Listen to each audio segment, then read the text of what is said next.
এর মধ্যে আমরা শুনলাম, আসার পথে শুনে আসছি যে এখানে আইন শৃঙ্খলার ব্যাঘাত হচ্ছে, মানুষকে আক্রমণ করছে, ঘরবাড়ি জ্বালিয়ে দিচ্ছে, সম্পদ জ্বালিয়ে নষ্ট করছে, চুরি করছে, দিয়ে যাচ্ছে, অফিস আদালতে আক্রমণ করছে, সংখ্যালঘুদের উপর আক্রমণ করছে, হিন্দু, বৌদ্ধ, খ্রিস্টান, আহমদিয়া সবার উপর আক্রমণ করছে। এগুলো হলো ষড়যন্ত্রের অংশ, এগুলো আমাদের বিষয় না।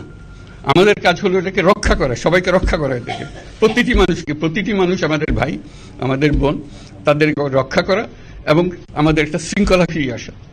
বিশৃঙ্খলা, সহিংসতা এগুলো হলো অগ্রগতির বড় শত্রু।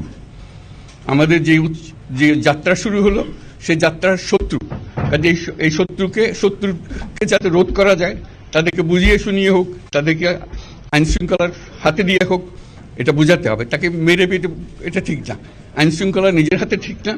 তাকে আমাদের আইন শৃঙ্খলা বাহিনী এমন হতে হবে, তাদের হাতে সুপর্দ করলে আমরা নিশ্চিন্ত থাকবে তার একটা বিহিত হবে। এমনগুলো আমরা হাতে দিয়ে দিলাম, 2 টাকা দিয়ে আবার ছেড়ে দিল, এটা যেন আবার না হয়। আমাদের সেই আস্থাটা আমাদেরকে আনতে হবে। কাজে আইন শৃঙ্খলাটা এখন আমাদের প্রথম কাজ। এই আইন শৃঙ্খলা ঠিক না হওয়া পর্যন্ত এটা আমরা অগ্রসর করার জন্য পদক্ষেপ নিতে পারবো না। আপনারা আমার উপরে আস্থা রেখে আমাকে জানিয়েছেন, ছাত্ররা আমাকে আহ্বান দিয়েছে, সেটাতে আমি সাড়া দিয়েছি।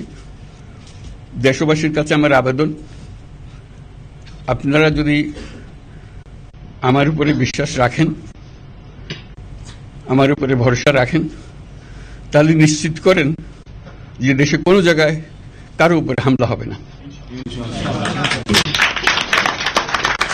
এটা আমাদের প্রথম দায়িত্ব। এটা যদি আমি করতে না পারি, এটা আমার কথা যদি না শোনেন আপনারা, তাহলে আমার প্রয়োজন এখানে নাই, আমাকে বিদায় দেন। আমি আমার কাজে থাকি, সেখানে আমি ব্যস্ত থাকি। যদি আমাকে প্রয়োজন মনে করেন, তাহলে আমাকে প্রয়োজন মনে করলে আপনাদেরকে দেখাতে হবে যে আমার কথা আপনারা শোনেন।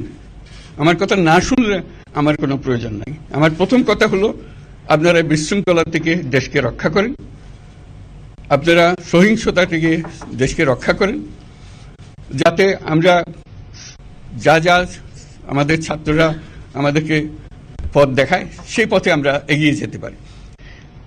এটা একটা খুব সুন্দর দেশ হতে পারে, বাংলাদেশ একটা খুব সুন্দর দেশের সম্ভাবনাময় দেশ। কাজে এই সম্ভাবনাগুলোকে আমরা নষ্ট করে দিয়েছি। এখন আবার সেই বীজতলা আবার তৈরি করতে হবে, আবার আমাদেরকে জেগে উঠতে হবে। তারাই এই বীজতলা তৈরি করবে, তাদের হাত দিয়েই হবে, এবং তাদের দিকে আমরা তাকাবো এবং আমরা তাদের নির্দেশ মতে আমরা অগ্রসর হব।